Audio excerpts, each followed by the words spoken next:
నాగ చైతన్య, శోభిత, congratulations darlings. హ్యాపీగా ఉండండి. నాగ చైతన్య, నాకు మంచి గిఫ్ట్ కావాలి. ఎందుకంటే మీరు ఎంగేజ్మెంట్ చేసుకోవడం ఏమిటి? సో కాల్డ్ యోధులు వేరే వాళ్ళని టార్గెట్ చేసి మీ టాపిక్ ని డీవియేట్ చేసేయడం ఏమిటి? తుంటి కొడితే పళ్ళు ఉన్నట్టు. నాకు గిఫ్ట్ కావాలి. నాకేం పెద్ద పెద్ద కోరికలు లేవండోయ్, చిన్నదే. ఒక ఎల్వీలో ఒక మంచి లేటెస్ట్ బ్యాగ్ పంపిస్తే చాలు, అంతకంటే ఏమొద్దు. పంపిస్తారు కదా. నమస్తే అండి. ఈ వీడియో సంథింగ్ స్పెషల్. నేను ఇప్పుడు మ్యూజిషియన్ వీణా శ్రీవాణి కింద వీడియో చేయట్లేదు. ఒక సీనియర్ మీడియా పర్సన్, ఒక జర్నలిస్ట్గా ఈ వీడియోని చేస్తున్నాను. బికాస్ నేను సీనియర్ మీడియా పర్సన్ అని చెప్పుకోవటానికి ఒక పర్ఫెక్ట్ ఎలిజిబుల్ పర్సన్ని. ఎందుకంటే ఇప్పుడున్న మీడియాలో, మన తెలుగు మీడియాలో సో కాల్డ్ పెద్ద పెద్ద ఛానల్స్ లో పనిచేస్తున్న వాళ్ళందరూ నాతో పాటు ఏళ్ల తరపడి వేల ఎపిసోడ్లు చేసిన వాళ్ళు కూడా దాంట్లో ఉన్నారు. అఫ్ కోర్స్ ఆ టాపిక్ పక్కన పెడితే ఈ వీడియో చేయటానికి రీజన్ ఏంటంటే, మీడియా, మా అసోసియేషన్ కంప్లైంట్స్. ఇవాళ నాకు ఇందాక ఒక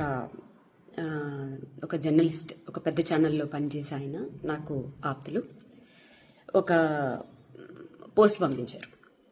పలానా సో కాల్డ్ ఆస్ట్రాలజర్ మీద ఇలా ఏదో ఎవరికో కంప్లైంట్ ఇచ్చారు. ఎందుకంటే నాగ చైతన్య సమంత గురించి ఏదో చెప్పారు అని. ఇక్కడ నేను ఒక జర్నలిస్ట్గా మాట్లాడుతున్నాను. ఓకే, మా జర్నలిస్టుల్లోనే ఒక జర్నలిస్ట్, నా కొలీగ్ అనుకుందాం, పంపించారు. అంటే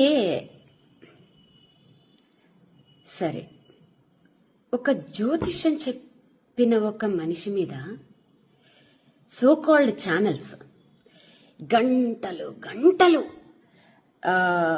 మీటింగులు పెట్టేసి గంటలు గంటలు టైం స్పెండ్ చేసేసి అంత అవసరం ఏముందన్నది అర్థం కాలేదు. ఎందుకంటే మీడియా అనేది ఎంత పవర్ఫుల్ అండి. అసలు మీడియా అనేదానికి అసలు విలువే లేకుండా అయిపోయిందని అందరికీ తెలుసు. ఆఫ్ కోర్స్ నేను ఇప్పుడేం కొత్తగా ఏం చెప్పక్కర్లేదు. కాకపోతే ఒకప్పుడు, అంటే నేను పనిచేసిన టైంలో జర్నలిస్ట్ అని చెప్పుకోవాలంటే ఖచ్చితంగా జర్నలిజం పాస్ అయి ఉంటేనే జర్నలిస్ట్ అని చెప్పుకోవచ్చు. ఇప్పుడు ఒక 2 ఇంటర్వ్యూలు చేసేస్తే చాలు జర్నలిస్ట్లే. ఆ లెక్కను చూసుకుంటే నేను సూపర్ జర్నలిస్టులు. ఎందుకంటే వందల ఇంటర్వ్యూలు తీసేసుకున్నాను, వేల ఎపిసోడ్లు చేసేసాను. సో కాబట్టి ఈ జర్నలిస్టులందరూ నా కొలీగ్స్ జర్నలిస్టులు. ఇప్పుడు స్ట్రైట్ ఫార్వర్డ్ గా అడుగుతున్నాను. ఈ పలానా జ్యోతిష్యం చెప్పారు, పలానా వాడెవడో టమాటా కూరలో ఉప్పు ఎక్కువ వేసాడు, ఇంకెవడో ఏదో చేశాడు, ఇవి పక్కన పెడితే నేను పేర్లు తీయకూడదు అనుకుంటున్నాను, కానీ తీస్తున్నాను. గత నెల రోజుల నుంచి ఈ సో కాల్డ్ ఛానల్స్ లో రాజ్ తరుణ్, లావణ్య, వీళ్ళిద్దరిని వీళ్ళ స్టోరీని కూర్చోపెట్టి ఛానల్స్ కి ఉన్న మినిమం నీకు రూల్స్ కూడా తెలియకుండా, ఒక బీప్ సౌండ్లు లేకుండా, నువ్వు వాడితో పడుకున్నావు, నువ్వు దీంతో పడుకున్నావు, బూతులు. ఇంకొకటి ఏంటంటే, ఒక ఛానల్ అయిపోయిన వెంటనే బయట చెప్పుకుంటే సిగ్గుపోతుంది, ఒక పెద్ద శాటిలైట్ ఛానల్స్ కూడా, రండి మేడం మా ఛానల్కి రండి మేడం, మీకు న్యాయం చేస్తాం. ఏం చేస్తారు? అదేదో సినిమాలో లాగా పోరాడతాం అంటే ఏం ఆడతారు అన్నట్టు వాళ్ళకి న్యాయం మీరు ఏం చేస్తారు? మీకు రేటింగుల కోసం కదా. పోనీ వాళ్ళు బూతులు మాట్లాడుతున్నారా? కాదు, ఒక పిల్ల వచ్చి కూర్చుని ఇంకో పిల్ల జీవితాన్ని లాగేస్తుంది దాంట్లోకి. ఆ పిల్ల పడుకుంది, ఈ పిల్ల పడుకుంది. వాళ్ళకి పర్సనల్ లైఫ్లు ఉండవా? వాళ్ళకి మొగుళ్ళు పిల్లలు లేరా? అప్పుడు ఏమయ్యాయి మీ మనోభావాలన్నీ? అంటే మీ మీద సో కాల్డ్ మా జర్నలిస్టుల మీదే ఎవరు కేసులు పెట్టేవాళ్ళు లేరా? ఉండరా?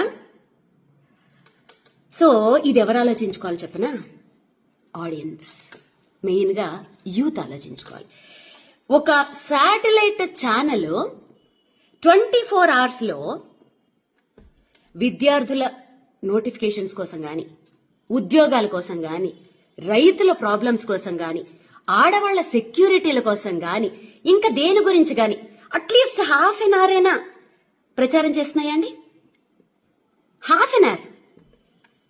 సో మీకు ఒక విషయం, దీంట్లో మీకు ఒక ఇంట్రెస్టింగ్ టాపిక్ చెప్తాను. మా జర్నలిస్టులలో, మా కొలీగ్స్ లో ఒక్క జర్నలిస్ట్ ని మీరెవరన్నా అని చూడండి, తేనెటీగ మీద రాయి పడితే ఎలా ఉంటుంది తెలుసా, అలా వచ్చేస్తారు. ఆ యూనిటీ మీలో ఉండాలి. ఓకే, సో కాల్డ్ ఈ మధ్య జర్నలిస్టులు ఎలా తయారయ్యారంటే, క్వశ్చన్లు అడుగుతుంటే కూడా అది క్వశ్చన్ లాగా అనిపిస్తలేవు, నాకు ఇంట్రాగేషన్ లాగా అనిపిస్తుంది. అన్నా ఎందుకన్నా ఆ రేంజ్ లో అడగాలి, మామూలుగా అడగచ్చు కదా క్వశ్చన్లు. కొంతమంది న్యూస్ రీడింగ్ చదువుతుంటారు, వాళ్ళు న్యూస్ రీడ్ చేస్తున్నట్టు ఉండదు, ఫ్యాక్షన్ డైలాగులు చెప్తున్న ఫీలింగ్ వచ్చేస్తూ ఉంటుంది నాకు. సో ఇంకా ఏదైనా, అసలు ఏ ఛానల్స్ అయినా ఒక సెలబ్రిటీని వదులుతుందా? అసలు నిజంగా వాస్తవానికి మాట్లాడుకుంటే ఈ సెలబ్రిటీలకు అసలు ప్రైవసీ లేకుండా చేస్తుంది ఎవరు? సోకాళ్ళు మనమే కదండి. వాళ్ళని ఒక ఎయిర్పోర్ట్లలో బతకనివ్వరు, వాళ్ళని ఒక కనీసం ఫ్యామిలీతో హోటల్కి వెళ్ళనివ్వరు, ఇంకెవరితోటన్నా వెళ్తే ఇంకా మంగళహారతే, వాళ్ళకి నచ్చిన డ్రెస్సులు వేసుకొనివ్వరు.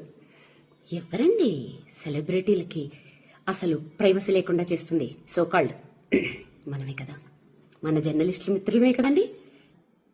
ఏదైనా చిన్నది ఇష్యూ వస్తే అసలు ప్రూవ్ అవ్వవు, చిన్నది వస్తే చాలు. మొన్న నిహారిక అమ్మాయి చెప్తుంటే నాకే బాధేసింది.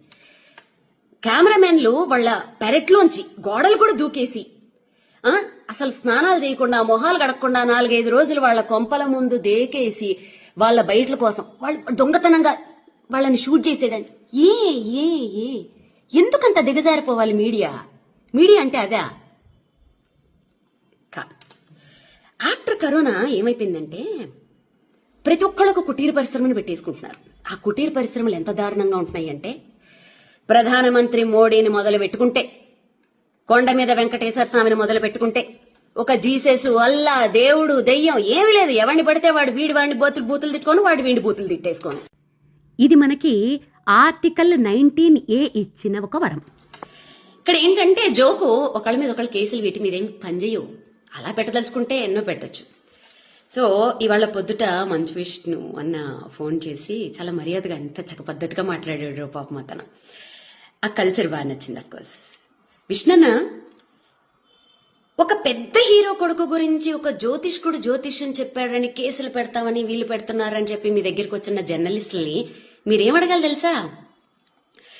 100 మంది, ఒక్క సినిమా మీద 100 కుటుంబాలు ఆధారపడి ఉంటాయి. ఓకేనా? ఆ 100 కుటుంబాలని ఒక్క రివ్యూ తోటి సంకనాకి పెంచేస్తున్నారు చూశారు. ఆ రివ్యూవర్లని ఏం చెయ్యాలి ఫస్ట్ అది ఆలోచించండి.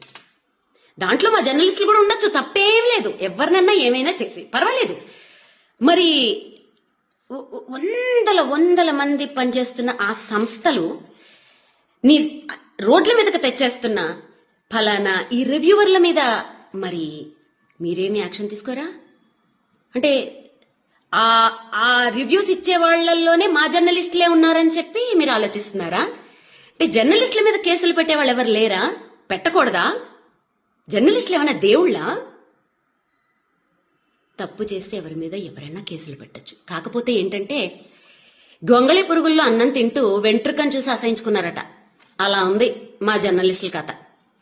మీరు చేసేదే పనులు, ఒక్కొక్క ఛానల్ ఒక్కొక్క పార్టీకి అంకితాలు, పొద్దున్న లేస్తే అవి తప్ప ఇంకో పనులు ఉండవు.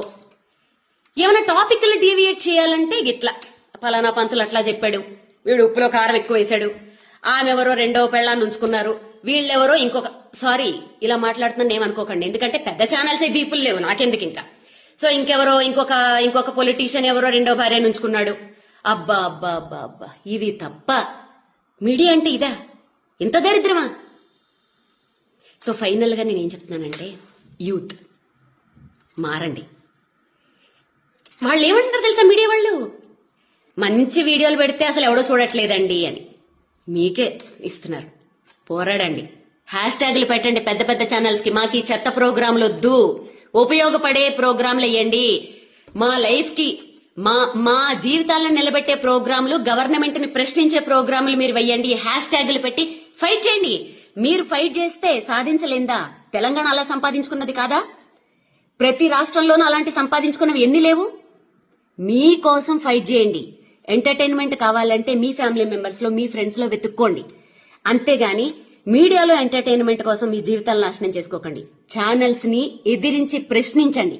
ఓకే, మీరు ప్రశ్నించి మీరు సాధించిన రోజు మీ ముందు నిలబడి యాజ్ ఎ సీనియర్ జర్నలిస్ట్ నేనే ఫైట్ చేస్తా.